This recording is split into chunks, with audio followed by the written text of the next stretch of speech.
And thanks for inviting us in. It's 11 o'clock, and we want to begin tonight with a homeless camp in Fountain Square that is now testing the patience of neighbors.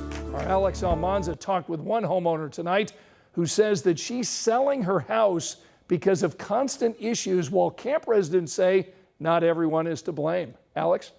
Well, Scott, the growing encampment is just feet away from homeowners. Neighbors say it began with just a few tents, which they thought would eventually go away. But as more tents popped up, so did more problems. She said, next time I see you out here, I'm going to come and beat you up. That's just one of many run-ins Heather Warnicki says she had as the tent camp grew along Leonard Street. She says the trouble followed: violence, harassment, even human waste dumped in her garbage bin. They seem to be getting more entitled with the stuff that they're doing to my property. And look at this video that she captured. A man appears to throw rocks at her house. Another doorbell video shows a woman making herself at home on the porch. After police reports got her nowhere, Heather says she gave up. She sold her house and left the county entirely. But even that hasn't been easy. So every showing that has been scheduled, they have not even entered the home because they pull up and they see the tents across the street. Other neighbors are in it for the long run and want to see people get help. I'm going to stay in this neighborhood, and I'm confident that it's going to turn around. But in this area right here, it's not safe right now. Meanwhile, people in the camp say they're tired of the blame. Because not all of us are on drugs and have problems, but some of us just can't get afford a house. With the income in Indianapolis coming up, so it's like 4 times that amount, how are you supposed to live? And his neighbor, who asked us not to show her face, says there's a difference between being unhoused and what she calls, quote, street people. Those street people want to be here and they create havoc and they do what they do. People don't become homeless because they want to. I'm just tired of it. For now, the tents and the tension are at a standstill. And a bit ago, IMPD released a statement to 13 News, which says in part, IMPD will continue to respond to calls for service in the area, utilizing the IMPD Homeless Outreach Unit when appropriate. Scott? Alex, thanks so much. A big weekend here in Indianapolis drew big crowds, and now police are telling 13 News they didn't have any big problems downtown. In fact, they say that teens adhering to curfew rules help keep the peace. In fact, they didn't catch any young people out past the designated times. Police credit an increase of police officers, plus the presence of community outreach groups and messaging. What we saw this weekend is exactly what we want to see. We saw a lot of kids and families out, and they had adults with them. The level of resources for major events always go up. Our standard level of presence will remain every weekend. We know weekend nights downtown are busy. Many church and community volunteers were also patrolling over the weekend, reaching out to young people. Now, according to IMPD, department leaders are in talks right now to come up with more permanent collaborations. Tonight at 11, several people are now under arrest after police targeted reckless driving across our city. One of those arrests caught on camera. This happened along East Washington around midnight Sunday. Police tell us they witnessed illegal street activity nearby. So as you can see, the officers are arriving and most cars then peel out of the gas station, but some get boxed in by police. A 21-year-old taken into custody. People who live and work in this area tell us they're glad to see accountability.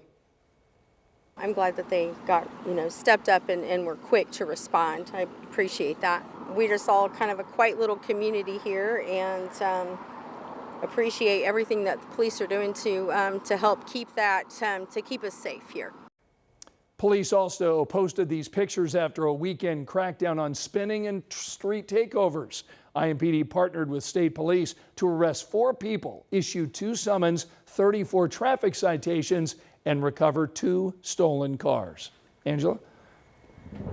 Scott, temperatures in the 60s and 70s right now for central Indiana, and for some, we're getting a little bit of a break from the high humidity. You can see it here with some lower dew points from Indianapolis north and east. That means for some, a more comfortable start tomorrow morning. Low to mid 60s for Muncie, Indianapolis, Shelbyville, and Kokomo. Still a little on the muggy side the farther south and west you go. Early morning temperatures will climb from the 60s into the 70s, eventually into the middle and upper 80s, and I've got several days in a row in the 90s. This is when the heat could become dangerous. We'll talk about just how hot it's going to feel and those weather impact alert days in a few minutes. All right, we'll see you in a little bit, Angela. Thanks. Make sure you've got our WTHR weather app on your phone. That way you can monitor this nasty heat that's on its way. It puts the hour-by-hour forecast right on your phone. That way you can check the temperature anywhere, anytime. It's a free download. Go get it before you go to sleep tonight. You'll find it in the App Store. Here's a look at the other stories making headlines right now. Investigators just identified a woman killed outside a liquor store on the northwest side of Indianapolis. 42-year-old Sabrina Harbert died in the shooting. This happened early Saturday morning near 56th and Georgetown. Police say they arrested a 25-year-old man on a preliminary charge of murder. Tonight, several people are under arrest accused of selling alcohol without a permit downtown.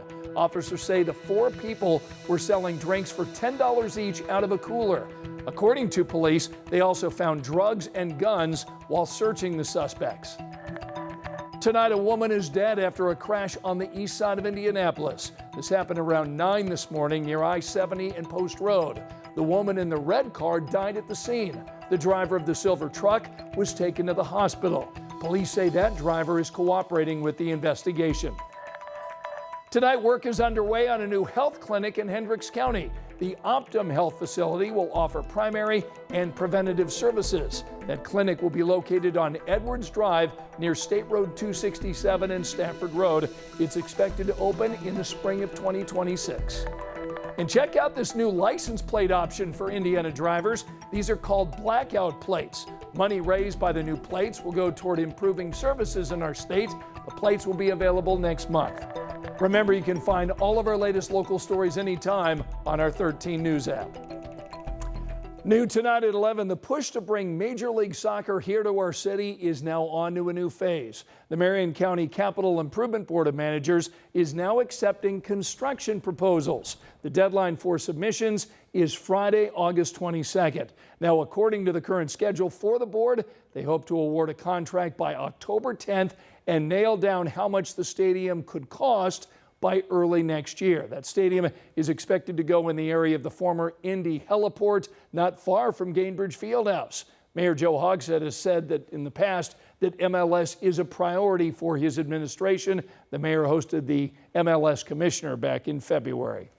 Well, the WNBA is now getting ready for the second half of the season following the amazing All-Star weekend here in Indianapolis. And the Indiana Fever are not easing back into things. They've got 3 games this week beginning tomorrow night. The ladies back at practice today getting ready for the New York Liberty, a team that crushed the Fever in their last game right before the All-Star break. Caitlin Clark is out tomorrow night. She continues to deal with that groin injury. But CC or no CC, this team has to find ways to win. But I think more than anything, we've grown together as a group. Our chemistry is getting better and better every day, so hopefully that translates on the court. How our defense goes is how we go, and so we've got to be disruptive. We've got to have a point of attack where we dictate instead of react, and we've got to do that consistently. Head coach Stephanie White continued by saying there is no timeline for Caitlin Clark's return to the lineup. Tip-off tomorrow night against the reigning WNBA champs is 8 o'clock. I'll have your highlights right here on 13 News at 11.